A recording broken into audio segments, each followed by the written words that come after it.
Nemesis.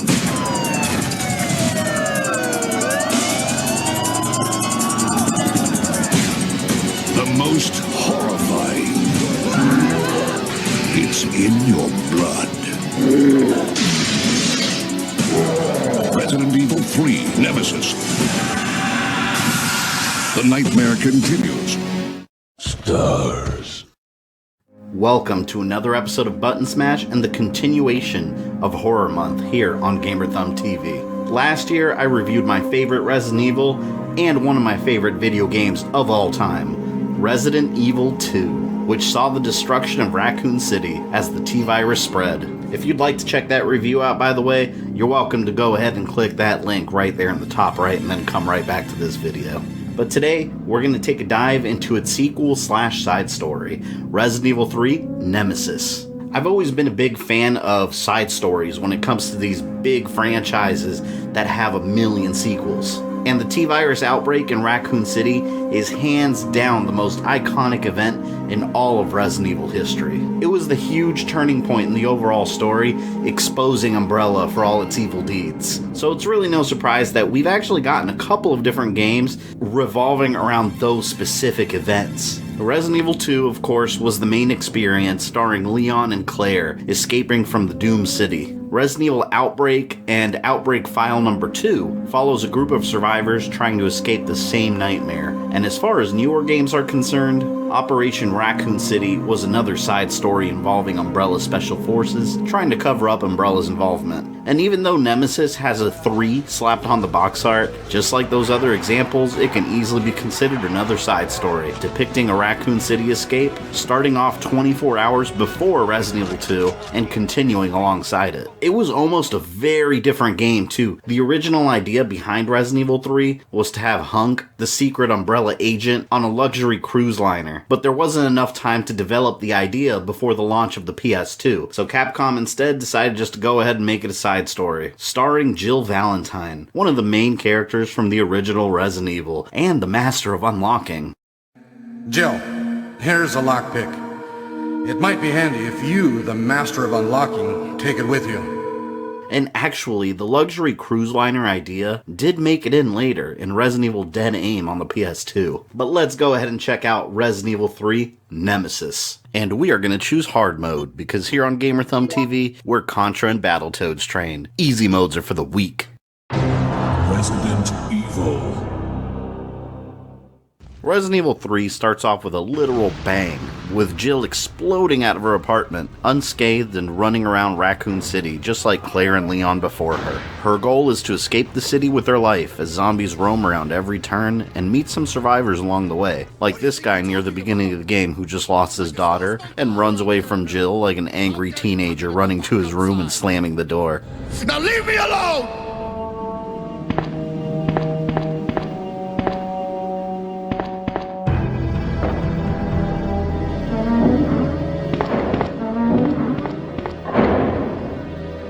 Sometimes you catch a glimpse of someone running away from a zombie and screaming for help. I always try to go after them and rescue them, but 100% of the time they would die, so I'm pretty sure you just can't save them. For a game released in 1999, Capcom did an awesome job making it feel like you were exploring an actual city, complete with an uptown and downtown area, lined with restaurants, shops, and bars, one in which you'll run into Brad Vickers, about to be eaten by a zombie. Get away!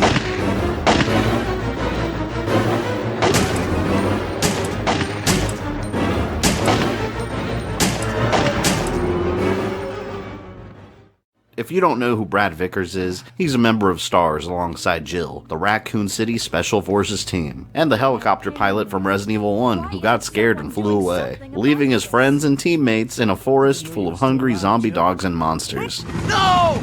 Don't go! What a pussy. After saving Brad, he tells Jill of a mysterious new threat hunting down members of STARS. Listen, he's coming for us. We're both gonna die. What are you saying? You'll see. He's after STARS members. There's no escape. You'd think it'd be a lot more helpful if he described exactly what he was talking about and coming up with some sort of survival plan together, instead of, "You'll see," and running away by himself. But when you reach the police station, you find out exactly what he was afraid of. Jill! Brad! We've gotta...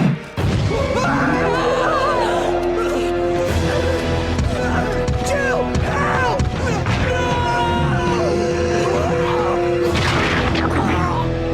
No!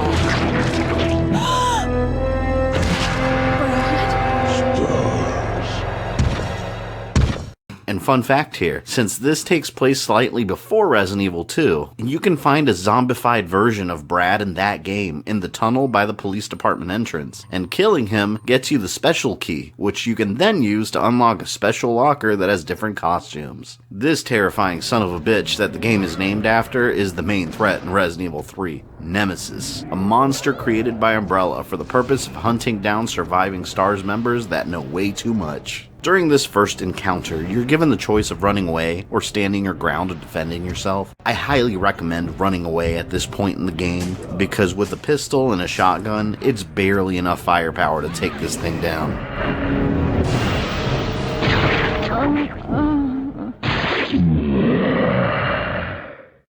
If you run away, Nemesis keeps banging on the door, threatening to barge in at any moment. What Resident Evil 3 does exceptionally well is create a constant sense of dread. Nemesis never stops chasing you, even if you take him down. He just gets back up later and continues stalking you, similar to Mr. X from Resident Evil 2, but Nemesis is a completely different creature. Sometimes you can hear him stomping around somewhere nearby, sometimes the music gets eerie, other times he just explodes into a room, causing you to have an anal blast and soiling your underwear. There were several times when I was just minding my own business, low on health, low on ammo, and then Nemesis pops up at the worst possible time. You play through this game at the edge of your seat, just waiting for this asshole to pop up again. And he can actually chase you from room to room. It's horrifying.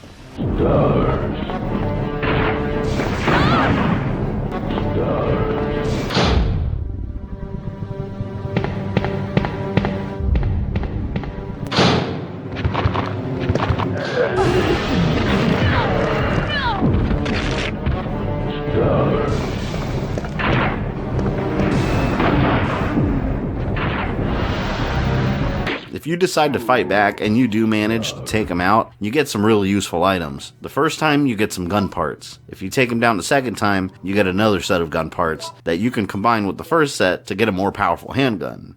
A third time gets you a first aid box that lets you store multiple first aid sprays. After that, I'm not sure what you get. I only took him down 3 times total. But something new to the Resident Evil series with this game is choices. There's certain moments when you can choose what actions you would like to do. Nemesis found you, you can choose to hide in the basement kitchen, which happens to be flooding, so you need to go up and drain the water. Or instead, you can choose to ignite the kitchen and blow Nemesis away.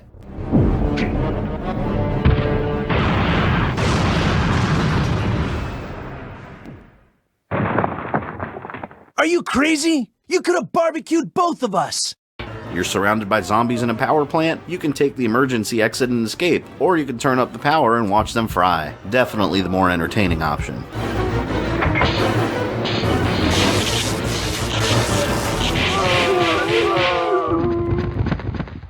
You can choose to turn a spotlight on, blinding Nemesis, or you can use the power cord to electrocute the water he's standing in.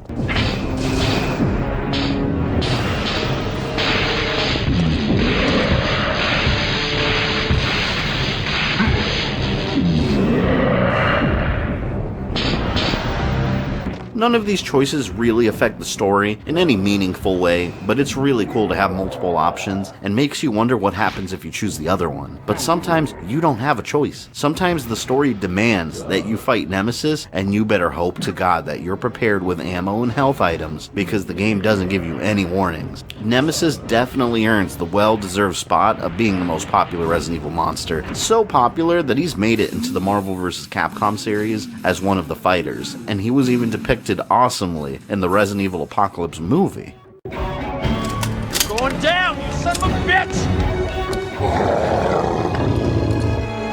Fuck!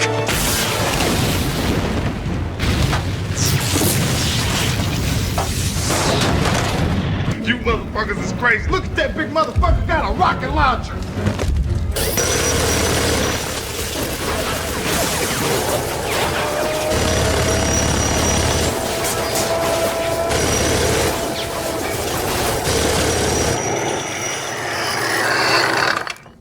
Stars. Now, let's just ignore the fact that he was originally an environmental activist that was turned into Nemesis and has a change of heart at the end of the movie because he recognizes Alice. This Nemesis is a biological monster, mercilessly hunting down his prey, and it's no easy task making it through the end of the game. So, I'm gonna give you some tips. Welcome to Fabian's old school Resident Evil tips for survival. Number 1. Save your ammo. You don't have to blow away every zombie you see. If you do, you can easily run out of ammo from 1 to 2 encounters. If you can dodge a zombie or run past it, do it. You can also combine different types of gunpowder to create special ammo like grenade rounds. It's always better to have more ammo than needed than to be stuck in a low health situation with no ammo left. Number 2. Kill wisely. Use your handgun on zombies, shotgun on stronger enemies. Save your more powerful weapons on bosses like this giant worm that you encounter in the Raccoon City Park.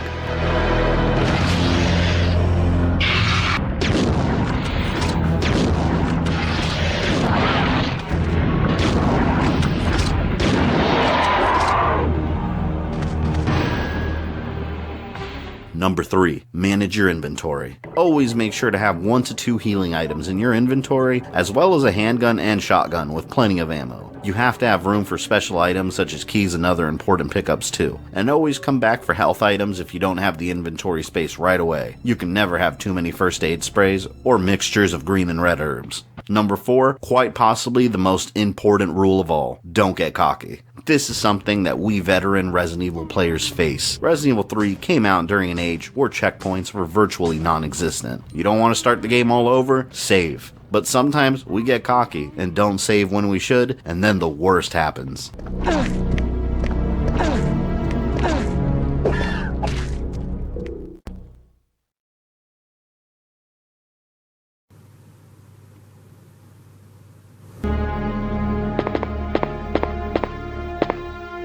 I've got plenty of health. I'll save next time. Don't get cocky. Resident Evil 3 is only 1 disc compared to 2's double discs, since there's only 1 campaign this time as Jill, but Jill isn't the only character you get to play as, at least briefly. During the story, she meets Carlos, also depicted in Resident Evil Apocalypse. He's a mercenary hired by Umbrella as part of the Umbrella Biohazard Countermeasure Service, a military group sent in by Umbrella under the guise of rescuing civilians, but were actually just expendable pawns meant to collect combat data so Umbrella could improve its biological weapons. And the UBCS is led by the dastardly Nikolai, who is secretly wiping out members of his own unit to bargain for a larger paycheck from Umbrella after escaping the city, if he escapes. The amount is modest, but there is a reward to be claimed upon the confirmation of your death.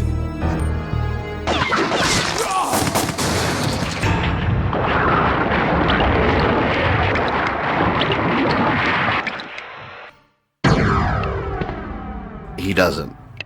Carlos and Jill team up through the game, running away from Nemesis and fighting together, and there's a small section of the game where Jill gets infected by the T-virus, and you get to play as Carlos going to the Raccoon City Hospital to find an antidote for the virus. And playing as him was kind of a breath of fresh air halfway through the game, because he's armed with a machine gun, Carlos has plenty of ammo, and not too many enemies to fight along the way. But Resident Evil 3 doesn't always have you just trying to survive against hordes of monsters. Sometimes there's specific items you need to collect to access certain sections of the game, which involve you going through a ton of craziness and a ton of backtracking. As an example, near the beginning, there's a train that you need to activate to get to the clock tower. But for the train to work, it needs a fuse, a power cable, and mixed oil to start. Let's take a look at how to get this mixed oil. To get the mixed oil, you need to find a rusted crank in a storage room. That rusted crank is used to open up a shutter in a nearby gas station, but it breaks from using it. Then later on, when you do find the train car, inside you'll find a wrench, which you then have to travel back to that gas station and use on the broken rusty crank from earlier to finish turning it. Inside the gas station, you find the machine oil, which you have to mix with oil additive to make it usable. To get the oil additive, you have to take your wrench and unlock a fire hose all the way back near the beginning of the game,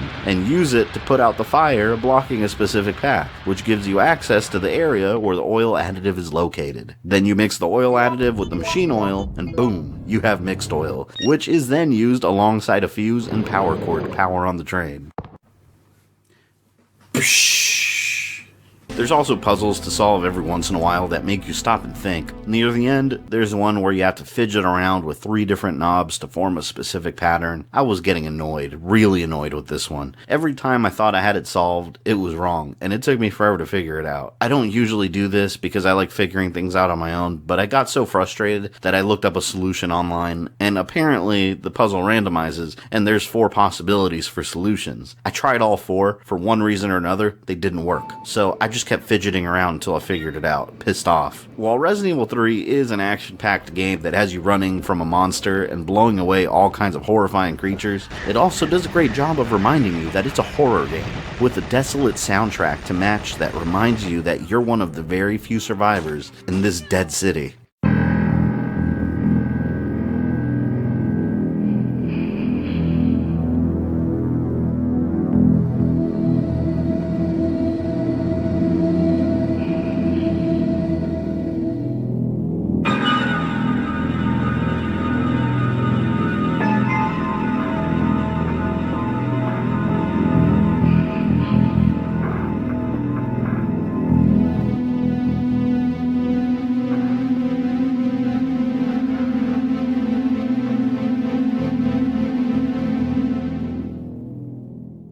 And something else that helps set the eerie mood are all the hidden notes you find from people that didn't survive. For example, a mercenary that was part of a group using civilians as shields and protecting themselves, but he slowly became attached to a survivor and tried his best to keep her alive. But you find the note right next to both of their crumpled bodies. All these little touches just put you in the mentality that this was a city full of people that's now just a massive gravesite with their memories left behind. And like every Resident Evil game, by the end you find your way into a secret umbrella lab where you happen to run into Nemesis for a final time, pissed off that he's wasted his entire night chasing you down without success. The best way to take him out here is to shoot these valves and watch them spray acid all over until he dies.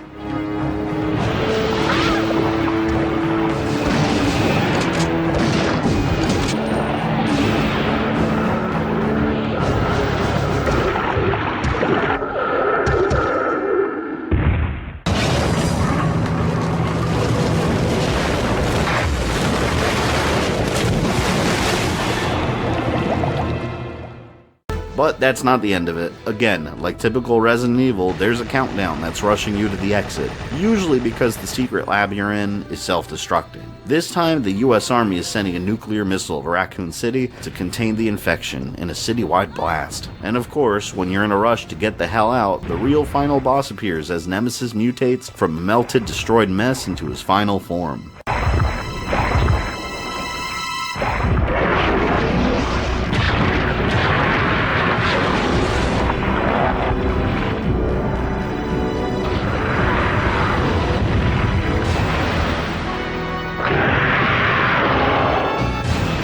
This final form is surprisingly easy to kill. It just crawls around slowly, and you can fire at it to slow it down even further. By this time, I had so much Magnum and grenade launcher ammo that there was no way I was going to run out anytime soon, so I just unleashed what I had on him. And then you have to push these batteries into these slots to power on an experimental rail cannon that blows a path through the room.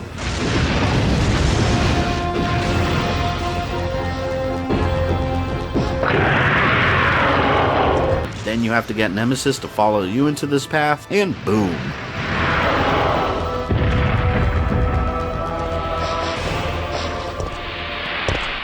Right before the final exit, you get your last choice in the game. Go ahead and escape, or finish off the creature. Why would you not choose to finish it off? After he followed me through the entire game tormenting me, there was no way in hell I wasn't gonna get the satisfaction of blowing Nemesis away. You want stars?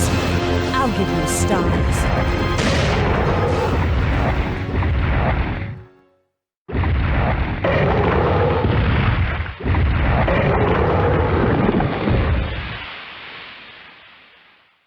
Then Jill escapes with Carlos in a helicopter, and one of the most iconic moments in Resident Evil history begins, the obliteration of Raccoon City. It's time to go.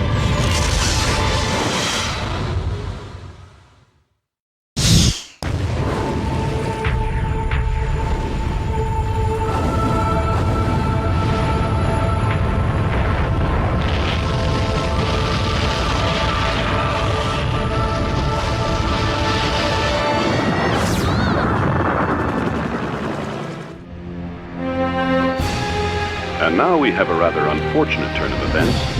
It seems that the President and the Federal Council have passed judgment over the civilians of Raccoon City. The President and Federal Council have ruled that the Backless Terminate operation is the best course of action for this extreme situation, and have since executed. Based on that fact, Raccoon City has been literally wiped off the map. Current reports have the death toll surpassing the 100,000 mark. Our hearts go out to those poor civilians of Raccoon City. So Jill just survived a nightmare. 100,000 people have been killed, and an entire city in America has been wiped off the face of the earth. What end credits music would perfectly fit this horrible, tragic situation?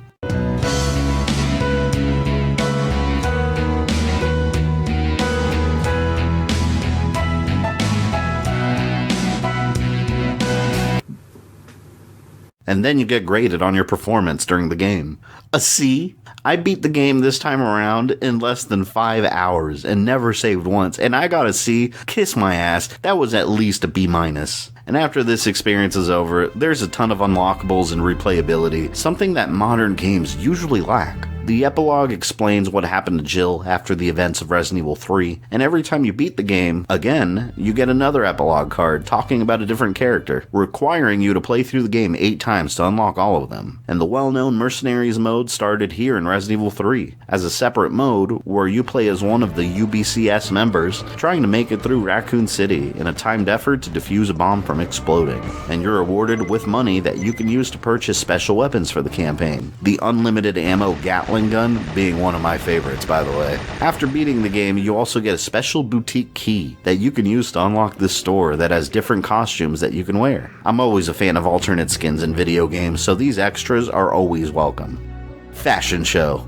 I'm too sexy for my shirt, too sexy for my shirt, so sexy it hurts.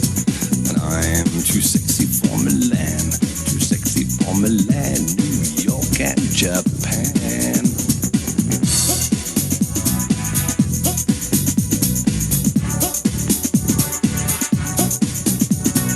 I'm too sexy for your party, too sexy for your party. By the way, another fun fact here, this costume is Regina from Dino Crisis, another Capcom-produced survival horror game, and the demo disc for Resident Evil 3 was also included with that game as well.